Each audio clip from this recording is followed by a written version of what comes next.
Эфир продолжает выпуск новостей. В студии Надежда Саханская. Здравствуйте. В начале коротко о главных событиях к этому часу. Правительственная группа продолжает отчет перед населением Алекминского района. Жители активно принимают участие в обсуждении самых насущных проблем. В Якутске наградили семьи героев. 15 родственников получили посмертные ордена и благодарности в честь Дня защитника Отечества.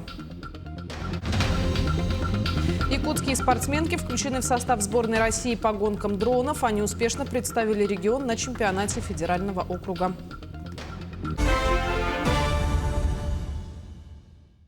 Президент России Владимир Путин поручил Кабмину следить за тем, чтобы процесс газификации в стране шел в соответствии с намеченными планами. Такие вещи социально-экономического характера, как газификация, нужно обязательно следить за тем, чтобы все это у нас шло в соответствии с планами, которые давно прописаны, сказал Путин на совещании с членами правительства РФ в режиме видеоконференции. Президент также заявил, что работу в рамках социальной газификации в России надо продолжать, действуя вместе с регионами. Ну а правительственная группа, между тем, продолжает отчет перед населением Алекминского района. Жители принимают активное участие в обсуждении самых насущных проблем, понимая, что это возможность напрямую задать вопрос ответственным за каждое направление и получить ответ. 16 февраля в Алекминском районе начала работу по отчету перед населением правительственная группа под руководством Нургуны Соколовой, министра образования и науки Республики Саха-Якутия. Разделившись на 4 подгруппы, каждая из них выехала по своему направлению. 2 дня, 17 и 18 февраля, первая подгруппа отработала в отдаленных селах Табан, Дильгей, Нях, Мача и Чапаево. Главным вопросом практически единодушно жители сел обозначили речные перевозки. Проблемы с речными перевозками. То, что кратность очень низкая раз в неделю и, соответственно, коммерческие рейсы.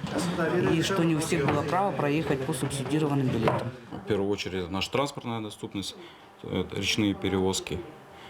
В прошлом году у нас, получается, по лесе ходило 1 раз в неделю, что очень мало и неудобно для, конкретно не только для нашего наследия, и для всего западного куста. Была проблема в прошлом году по организации речных перевозок, по субсидированию рейсов. И, считаю справедливо, жители этих наследков ставят вопрос, чтобы в этом году, правительство республики приняло с компаниями, которые занимаются речными перевозками, заранее решение по организации таких перевозок.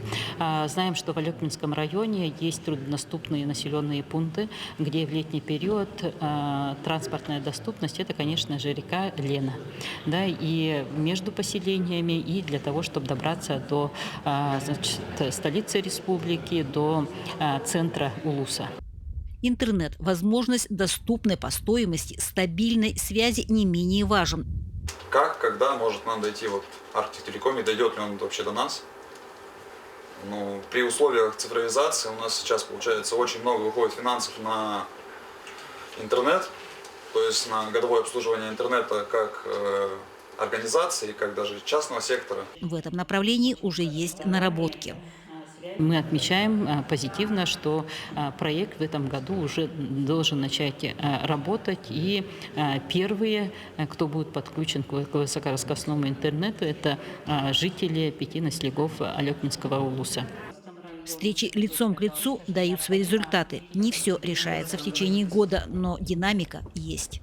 Елена Фаст, Максим Копылов, Алекминск. Волонтерство – дело добровольное и бесценное. Так каждый житель Устьялданского района помогает деньгами с зарплаты в Улусный фонд РЛ. С вырученных средств приобретают тканевые материалы, а волонтеры приходят в свободное время от работы в штаб и шьют военизированные костюмы. В наследках Улуса тоже трудится немало добровольцев Народного фронта. Все они до марта должны успеть подготовить 100 вещмешков, которые отправят участникам СВО.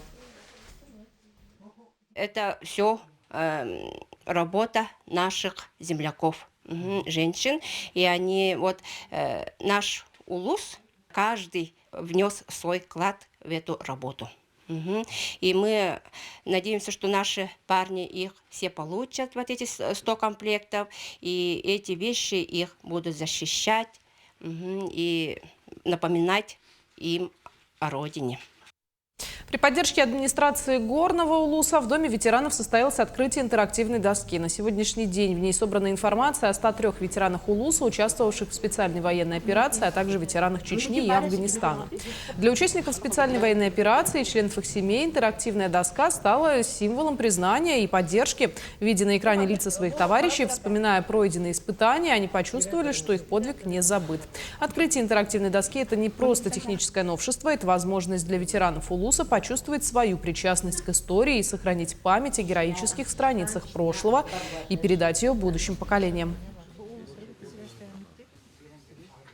Я считаю, что это мероприятие общественно значимое, чтобы все жители, люди нашего Улуса могли подойти, ознакомиться, посмотреть наших ребят, узнать о их подвигах, о их наградах.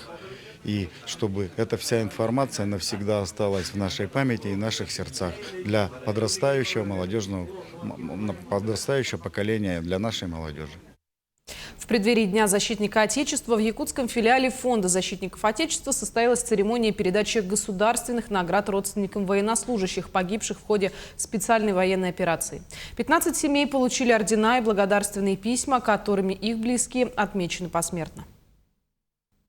Среди переданных наград 5 орденов мужества и 7 благодарственных писем от командиров воинских частей. В документах описание подвигов, которые якутские воины совершили при исполнении воинского долга. Участники церемонии почтили память павших земляков минуты молчания.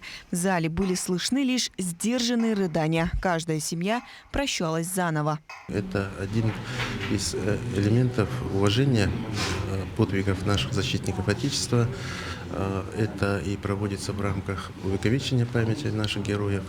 Ну и, соответственно, включается весь, скажем так, план работы филиала фонда. Кроме этого, мы сопровождаем самих ветеранов боевых действий, уволенных с военной службы, и членов семей без вести пропавших. Среди тех, кто пришел получить награду мужа, Валентина Корнилова. Ее супруг Руслан Коньков служил в спецназе и погиб при выполнении боевой задачи. Его позывной «Добрый» сегодня вспоминают сослуживцы и родные. Ну, у него позывной уже как «Добрый», да. Уехал служить, он у нас в спецназе служил в армии. Но у него как бы долг свой был воевать. Не то, что воевать, я его, по идее, вообще отпускать не хотела, да. Но он поехал. Как бы долг, да. Да, фонд здорово поддерживает нас, матерей, да. Не то, что матерей вообще, родственников, семей, матерей и жен, да. Я вообще рада, то, что есть такой фонд, то, что поддерживает вот именно членов семей. Вообще и кураторы тоже очень даже хорошие. У меня Туяна Семеновна, она уже сейчас нас не курирует, к сожалению. Психологическую помощь, наверное, да? Да, получаете? тоже имеется. Ну да, поддержка от всего имеется. Как пояснили в фонде, работа с семьями погибших не ограничивается вручением наград. Специалисты сопровождают родственников на всех этапах, помогают с оформлением документов, льготами, юридическими вопросами. Под опекой филиала находятся не только семьи погибших, но и вернувшиеся с передовой ветераны боевых действий, а также близкие без вести пропавших военнослужащих. Каждому оказывается адресная помощь от консультаций до психологической поддержки. Дарья Короленкова, Станислав Потапов, Якутск. Амгинский район посетила Феодосия Габышева. В ходе рабочей поездки она посетила Абагинскую агрошколу, встретилась с педагогическим составом, ознакомилась с образовательным процессом и условиями обучения. Также она приняла участие в круглом столе по сохранению и развитию родного языка. Мероприятие приурочили ко Дню родного языка и письменности, 150-летию общественного деятеля Якутии, одного из основателей якутской национальной журналистики и массовой письменности якутов, уроженца Амгинского района Николая Афанасьева. Круглый стол состоится с участием Габышевой Феодосии Васильевны, руководителя Центра развития родных языков Академии наук. И при ее поддержке у нас сейчас идет во всех школах республики, в том числе и Амгинского района, укрепление, развитие родных языков. Ну и также идет развитие агрошкол, способствуем развитию традиционного воспитания будущих амгинцев. В Нюрбинском районе в рамках отчета правительства прошло заседание Организационной комиссии по подготовке к 9-й спартакиаде народов Якутии, которая пройдет в Нюрбинском районе уже в следующем году.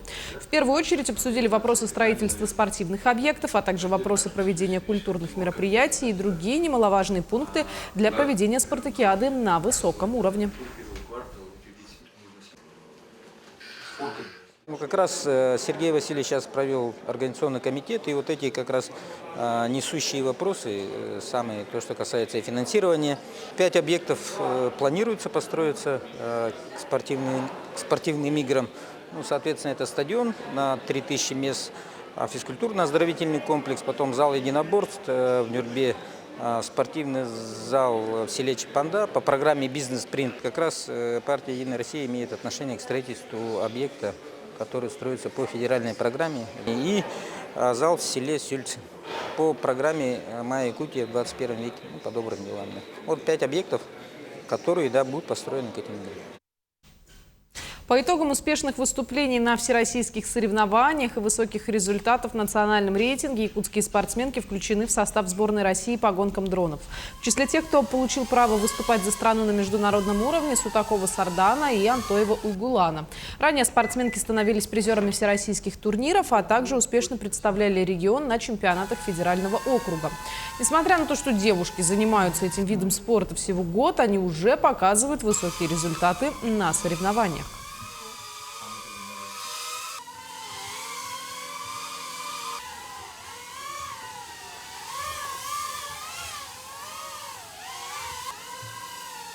В целом мне очень нравятся соревнования, мне нравится, как они проводятся, мне нравятся эмоции, которые я испытываю при полете, и вообще мне нравится социализация, общаться с разными пилотами. Я буду представлять Россию, это очень хорошо, тем более я занимаюсь только год, мне кажется, это большой успех. Главное не сдаваться и всегда идти вперед. К этому часу это все новости. До встречи в итоговом выпуске новостей.